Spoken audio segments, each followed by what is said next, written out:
அனைவருக்கும் வணக்கம். உடல் எடை சீரமைவு திட்டம், வெயிட் ரிடக்ஷன் ப்ரோக்ராம் என்ற குழுவை பற்றியான ஒரு விளக்கமான பதிவு.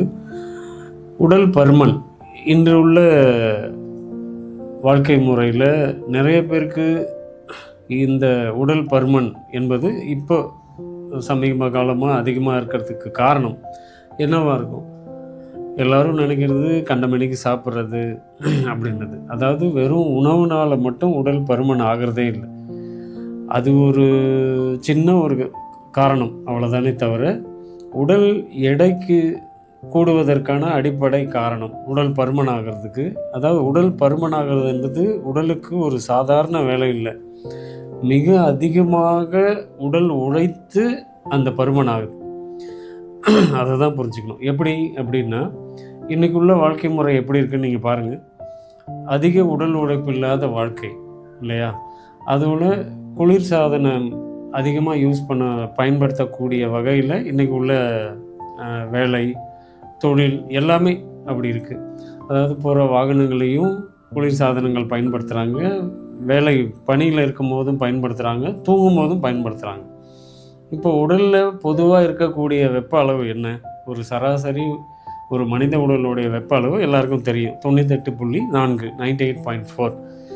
இந்த வெப்பத்தை சீர்நிலையில் வைக்கும் போது தான் உடலில் திசுக்கள் அப்படின்னு சொல்லக்கூடியது, அதாவது உடல் பருமன்ன்றது உடலுக்கு அதிகப்படியான ஒரு வேலையை கொடுத்து உடல் சிரமப்பட்டு பருமன் ஆகுது. எல்லோரும் சொல்லும் போது ரொம்ப எளிமையாக சொல்லிடுறோம், சாப்பிட்டு குண்டாயிட்டான் அப்படின்னு. அப்படி இல்லை. இந்த திசுக்கள் பெருக்கம் அடையுது இல்லையா? இந்த திசுக்கள் பெருக்கம் அடையும் போது இதில் தான் தசைகள் விரிவடைந்து உடல் பருமனாகுது. இப்போ பொதுவாக உடலில் வெப்ப சுழற்சி இருக்குது அப்படின்னா திசுக்கள் என்ன ஆகும்னா அதிகமாக பெருகாது, இருக்கக்கூடிய திசுக்கள் இறுக்கமடையும். அதாவது பிணைஞ்சு உறுதித்தன்மைக்கு வரும். அதாவது உடல் பருமன் உள்ளவங்களை பாருங்கள், ஒரு ஃபிட்டாக இருக்காங்களா இல்லை கொலன்னு இருக்காங்களான்னு பாருங்கள். கொலன்னு தான் இருப்பாங்க. அப்படின்னா என்ன அர்த்தம்? திசுக்கள் அதிகமாக பெருக்கம் அடைஞ்சு இறுக்கமான தன்மையில், இறுகி பிணைந்த தன்மையில் இல்லாமல் தளர்வு தன்மையில் இருக்கும். இந்த உடல் பருமன் உள்ளவங்களுக்கு மூச்சு அதிகமாக வாங்குதா, ஒரு சின்ன வேலையை செய்யவே சிரமப்படுறாங்க, அதிகமாக வேர்க்கும், மூச்சு வாங்கும், இவ்வளோலாம் சிரமப்படுறாங்க. அப்போ உடலுக்கு எவ்வளவு ஒரு வலுவை நம்ம கொடுக்குறோம் அப்படிங்கிறத நம்ம புரிஞ்சுக்கணும். பொதுவாக என்னை சந்திக்க வர்றவங்க சொல்கிறது, வெயிட் போட்டுருச்சு. அது எப்படி வெயிட் போட வச்சிட்டோம் அப்படின்னு தான் சொல்லணும். நான் வெயிட் போட்டுட்டேன், நான் தான் கெடுத்தேன் அப்படின்றத ஒத்துக்கும் போதே அதுக்கு உண்டான காரணங்களும் எதனால் அப்படின்றதும் சூட்சுமமாக நமக்கு உணர்த்தப்படும். அதில் தன்னை திருத்தி கொண்டு வாழ்வியல், உணவியல், உடலியல், மனவியல் இந்த ஒழுங்குகளில் பயணித்தோம்னாவே உடல் தன்னுடைய எடையை சீர்நிலையை குறைச்சிக்கும். இன்றைக்குள்ள வாழ்க்கை முறை எப்படி இருக்குது? எல்லோரும் எப்படி வாழ்கிறோம்? நான் சொன்னபடி குளிர்சாதன அறைகள், திருமண பக்கம்லாம் குஷன் வச்சு உக்காந்துக்கிறோம். காரில் போனால் குஷன் சீட்டு, படுக்கிறது பெட்டு, உட்கார்றது சோஃபா, பணி செய்கிற இடத்துலையும் குஷன், இருசக்கர வாகனத்தில் போனால் அதுவும் குஷன். எல்லா இடத்துலையும் அந்த மெத்தென்ற இருக்கைகளை பயன்படுத்தும் போது இந்த முதுகோட அடிப்பகுதி வளைஞ்சு முதுகுத்தண்டு உள்ளே போயிடும். உள்ளே போனோன்னே இடுப்பு பெருத்துரும். பெண்களுக்கு அந்த இடுப்பு பருமனாகிறது இதில் தான். இப்போ நம்ம மரபுலையோ முன்னர் பொதுவாக இப்போ சொல்கிறேன், ஒரு அரசன், ராஜாக்கள் இருந்த மாளிகையில் நம்ம போய் அந்த ராணி இருந்திருப்பாங்க, ராணி ராஜா இருந்திருப்பாங்க இல்லையா, அரசன் அரசி, அவங்களுடைய படுக்கறையில் போய் நம்ம பார்த்தோம்னா அவங்களுடைய படுக்கறையில் அவங்க பயன்படுத்திய அந்த படுக்கை பெட்டு எப்படி இருக்கும் அப்படின்ற கேள்வியை நான் வச்சோன்னா உங்கள் மனசில் என்ன தோணும்? ரொம்ப மெத்துன்னு வச்சுருப்பாங்க. கிடையவே கிடையாது. கல்லில் தான் இருக்கும். அவங்க பயன்படுத்தினது எல்லாம் கடினமான இருக்கைகள், பயன்படுத்தினதெல்லாம் ஹார்ட் சர்ஃபேஸ் தான் யூஸ் பண்ணாங்க. அதனால தான் அவங்க குதிரையில் ஏறி அவ்வளோ தூரம் நாடுகளுக்கு சென்று போரிட்டது, வலிமையாக இருந்தது, ஒரு நாடையே நிர்வாகம் பண்ணது, ஆரோக்கியமாக இருந்தது, எல்லாமே அப்படி தான். நம்ம மரபுலையும் அப்படி தானே இருந்தது. பாய் விரித்து தரையில் படுத்தோம், திண்ணையில் உட்காந்தோம், மணக்கட்டையில் உட்காந்து சமைச்சோம். இன்றைக்கி அதெல்லாம் நடக்குதா? நின்றுக்கிட்டே சமைக்கிறோம். படுத்தா மெத்தென்ற இருக்கை, காலில் போடுற செருப்பு கூட மெத்துன்னு போடக்கூடிய நிலை. நம்ம முன்னோர்கள் இப்படியா செருப்பு போட்டாங்க? கட்டையில் போட்டிருந்தாங்க. பயன்படுத்தின செயல்கள் எல்லாமே, அதாவது படுக்கை, இருக்கை, நடக்கிறது எல்லாமே கடினமான தளங்களில் தான் பயன்படுத்தினாங்க. அப்படி கடினமான செயல்களில் ஈடுபட்டவங்களுடைய மனம் மென்மையாக இருந்துச்சு. இன்றைக்கி பயன்படுத்துகிறதெல்லாம் மென்மையாக இருக்குது, ஆனால் மனம் கடினமாக இருக்குது இன்றைக்கி உள்ள மனிதர்கள்ட்ட. அப்படி தானே இருக்குது. இப்போ இந்த உடல் பருமன் அப்படின்றது எவ்வளோ சிரமப்பட்டு உடல் எடை கூடுதுன்றதை இதில் நீங்கள் புரிஞ்சுக்கணும். எப்படி கூடுச்சு? ஒரே வாரத்தில் உடல் பருமன் ஆகிட்டிங்களா? இல்லை, மெதுவாக கெடுத்து. எப்படி கெடுத்தோம்? முறையற்ற உணவு, பொருந்தாத உணவுகள், இன்றைக்கி பொரித்த உணவுகளை அதிகமாக சாப்பிடக்கூடிய ஒரு நிலை. அதே போல் கிரேவிங், சும்மா இருந்தாவே போர் அடிக்கும், ஏதாவது எடுத்து சாப்பிடணும், இப்படின்ற ஒரு நிலையில் இன்றைக்கி நிறைய பேருக்கு இது உண்டு. இப்படி பொருந்தாத உணவுகள், பொரித்த உணவுகளை அதிகமாக எடுக்கிறது. அதுபோல் தூக்கம், புற விஷயங்கள்லேயே ஆட்பட்டு கிடக்கிறது, அதாவது மொபைல்லையே மூழ்கி கிடக்கிறது. தூக்கம் வரும்போது தூங்கணும். இப்போ எல்லோரும் என்ன சொல்கிறாங்க? தூக்கம் வரல, நான் மொபைலில் இருக்கேன். தூக்கம் வரலைன்னா படுத்து தூங்கணும்னு விரும்பினா தானே தூக்கம் வரும். அப்போ தூக்கம் வர்றதுக்காக ஒரு செயலில் ஈடுபட்டால் அது இன்னொரு செயலுக்கு நம்ம போகிறது, அது முறை இல்லைல்ல. அப்படி தான் இன்றைக்கி எல்லாருமே கெடுத்துக்கிறது. இப்படி முறையற்ற உணவு முறை, முறையற்ற தூக்கமின்மை, வாழ்க்கை முறையிலும் சரியாக இல்லை.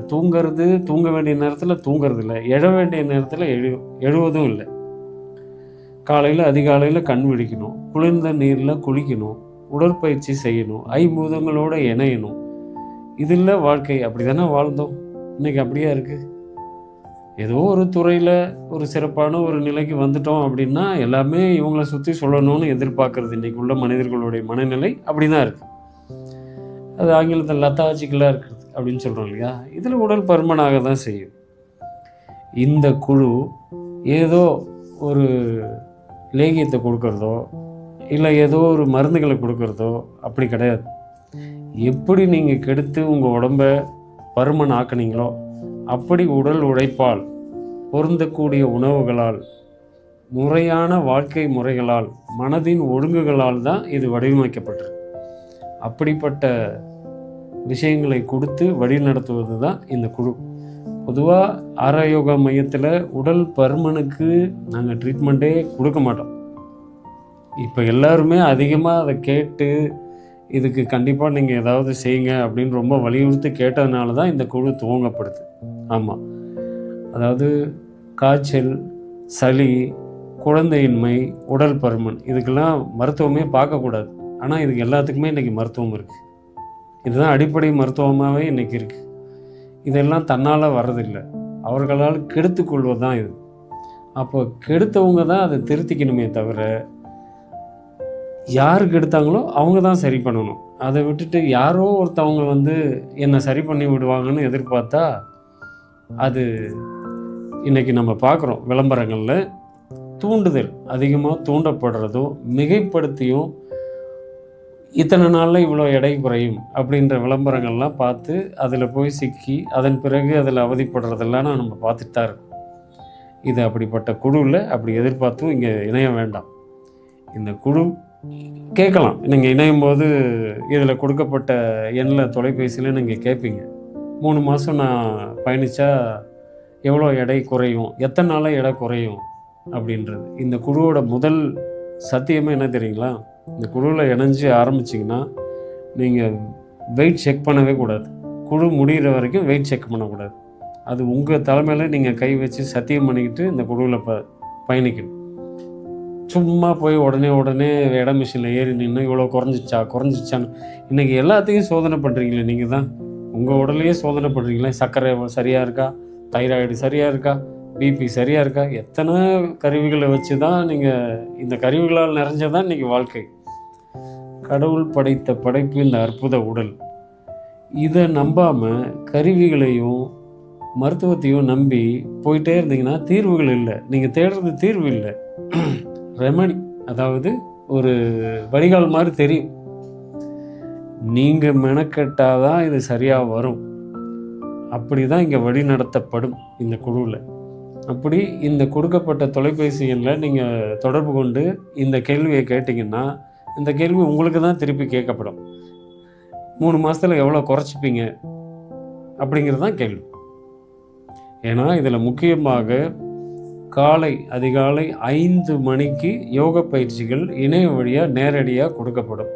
உங்களை செதுக்கி எடுக்கிற மாதிரியான பயிற்சிகள் இருக்கும்.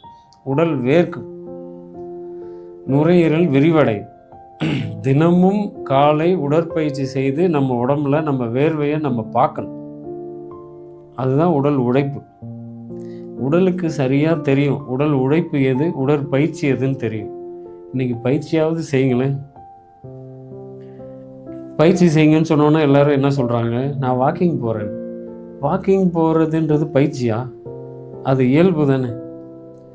ஒரு பறவை வந்து நம்மக்கிட்ட உட்காந்து நான் தினமும் பறக்கிறேன் அப்படின்னு சொன்னால் நம்ம என்ன பண்ணுவோம்? சிரிப்போம்ல. பறவைனா நீ பறக்கணும். அது திருப்பி சொல்லணும், மனுஷன்னா நீ நடக்கணும். நீ நடக்கிறது என்னமோ பெருசாக சொல்கிற, அந்த மாதிரி. அதனால் இதில் அப்படிப்பட்ட பயிற்சிகள் உங்களுக்கு 3 மாதமும் தினமும் திங்கள் முதல் வெள்ளி வரை காலை 5 மணிக்கு பயிற்சி. 5 மணிக்கு பயிற்சினா நீங்கள் அதுக்கு முன்னாடியே குளிச்சுட்டு பயிற்சிக்கு வரணும். அந்த பயிற்சி இல்லாமல் வெறும் உணவு முறை மட்டும் நான் எடுத்து உடம்பு குறைக்கணும்னா அவங்களுக்கு அனுமதி கிடையவே கிடையாது இந்த குழுவில். உடனே குழுவிலேருந்து நீக்கப்பட்டு நீங்கள் கட்டின பணம் உங்களுக்கு திருப்பி வழங்கப்படும். இது ஒரு போக்கு. நீங்கள் கெடுத்ததை உங்கள் வழியாக தான் நீங்கள் சரி பண்ணிக்கணும் என்ற முறையில் மிக நேர்த்தியாகவும் கண்டிப்புடனும் வழிநடத்தப்படக்கூடிய குழு தான் இந்த குழு. நான் இவ்வளவு சொல்லிட்டேன். இதை நீங்கள் யோசிச்சுக்கோங்க. இதில் உங்களுக்கு என்னை நானே செதுக்கிக் கொள்வேன், என்னை நானே சீர்நிலைப்படுத்திக் கொள்வேன் என்ற ஆழ்ந்த விருப்பம் உள்ளவர்கள் இந்த குழுவில் இணைஞ்சு பயணிக்கலாம். நன்றி.